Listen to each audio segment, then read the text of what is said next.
How's it going, everybody? It's Coded Condor and welcome back to another chaotic video.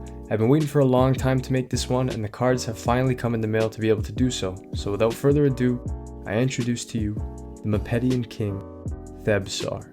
Theb-Saar is extremely important to the world of chaotic, and yet he never made an appearance in the TV series. I'll do you one better, his card was actually never officially released. Regardless, he's one of the most important creatures in all of Param, and that's what we're going to cover today. The artwork you see in this card was actually the official Theb-Saar artwork that was set to be used, confirmed by the artists who worked on the show. For context, this is the Maxor or Chaor of the Mipedian tribe. Had he been released, there would have been a huge power shift towards the Mipedians, as if they needed one. The Mipedians have my favorite lore within all of Chaotic, and I'd like to take a look at some of that today. We're going to be taking a look at the official guide to Chaotic, so pause right now if you'd like to read the entire Mipedian page. Our focus is actually going to be on the bottom of the page, which reads, "The Mipedians are ruled by a royal family. It remains to be seen how nobility will be affected by the return of its one true ruler, King Theb-Saar. The kings of Mipedian have been exiled from the Mipedian oasis since King Ken-Sep went into voluntary exile following the devastation of the First Marillion War in Param several thousand years ago. With the city of Ken-Sep in ruins and the city of Elements sunk into Lake Kenepo, the king felt that the Mipedians needed time to redeem themselves. He left Mipedian and gave his crown prince the authority to rule the Mipedians in his absence. Since then, Mipedian has been ruled by a long line of crown princes, all of whom have departed the royal palace at the time of their ascension to the throne. The second Marillion invasion of Param is now coming to an end, and things have changed. Kaizef, the city of elements, has been elevated from beneath the waves of Lake Kenepo. The ruined city of Ken-Sep is being excavated, and it is time for the king to come back to rule Mipedian. The last king to live in exile is Crown Prince Iflar's father, King Theb-Saar." Are you starting to see why the Mipedians have my favorite lore? Their stories of royalty date back thousands of years, maintaining traditions within that time frame. It gives us reasoning as to why we haven't seen Theb-Saar in the show thus far. If the TV show does make a return, there's no storyline that I would want to see more than the return of the Mipedian king. Now, it's said online that Theb-Saar was said to be the conjurer of Jintanai, and that he would potentially be able to control him. I'm not sure if this would mean containing that ability, but if there's any way that Theb-Saar would allow Jintanai to play throughout the game without sacrificing other creatures or himself, I cannot imagine how unstoppable this duo would be on the battleboard.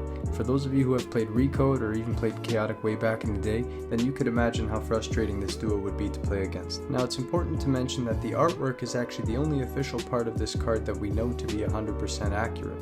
The stats and abilities have been based on speculation and interviews that community members have done with Chaotic staff. So, we're going to take a look at this proxy card that I have, which is from bulbasaur.com, and we're going to take a look at how good this Theb-Saar card would be. Now, it's speculated online that he was supposed to have all of the Mipedian abilities, and most of them are represented on this card. You've got Invisibility Disarm, Invisibility Strike 10. When Theb-Saar is on the opposing board, he gains Invisibility Strike 10, totaling 20. He's unique and loyal, and he's got a really cool quote at the bottom which reads, "A new age for the Mipedians is here.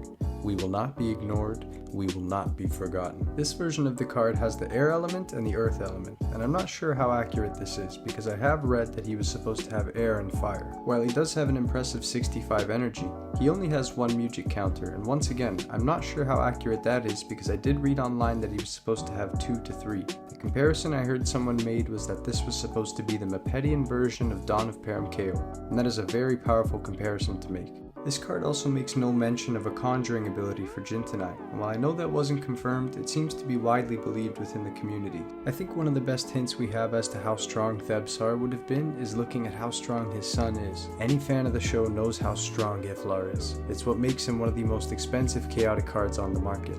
He's got Invisibility Surprise, Invisibility Strike 20, he's untargetable, unique, loyal, and he's got one of the most badass quotes in the history of Chaotic, which reads, "If he's so weak and scrawny, why am I the one covered in bruises?" Now, what about other Mipedian creatures that mention King Theb-Saar on their cards? Well, take a look at Mipedian, the King's Herald. Immediately in the name alone, the King's Herald, you have an idea that there is some sort of king within this tribe. And he's a really cool card. He's from the Fire and Stone set, and if you play on Chaotic Recode at all, and you play against Mipedian players, you've definitely seen this card. Beautiful holographic on this one. Excellent job by Bulbasaur. And Mipedian's got Invisibility Strike 10. While you control a Royal, Mipedian has Defender and Air 5. That's usually pretty annoying for me to deal with. And he actually has a really cool quote as well that mentions Theb-Saar by name, and it reads, "We shall claim this city for Mipedian as we await King Theb-Saar's return." Mipedian is a very cool and a very strong Mipedian creature, and one that definitely shows that the creators of Chaotic were hinting towards the arrival of the king, and it's unfortunate we never got to see it. But for those who saw Rudd's video about the revival, fingers crossed that we get to see more Mipedian content sometime soon. Moving on to a different creature that also mentions the king. It's Prince Mudeenu, Vassal of the King, and this is also from the unreleased Fire and Stone set. Another card with an all-time great quote at the bottom which reads, "You can either surrender or die, and I won't accept your surrender."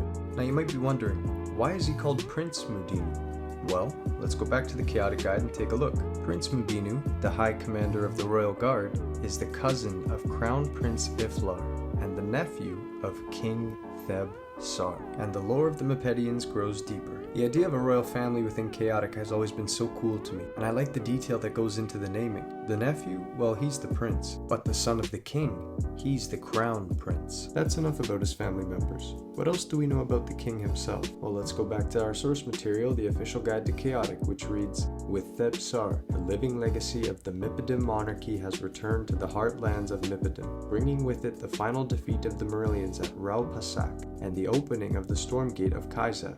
Along with the king, legendary Mipedian dragons and their winged riders have come back to the oasis and have instilled a profound sense of pride in the Mipedians. There is a renewed belief that the Kothica will be found by a Mipedian, and that it will bring peace to Param at the hands of King Theb-Saar." And that concludes today's video on the Mipedians, more specifically, the king of the Mipedians. This was my favorite video that I've made thus far, and I don't think I have to explain too much why. The tribe is so cool, the history is so detailed, and the cards are beautiful. Once again, shout out to Bulb Store for shipping these cards and making this a possibility, and I hope you all have a lovely day. Until next time, let's get chaotic.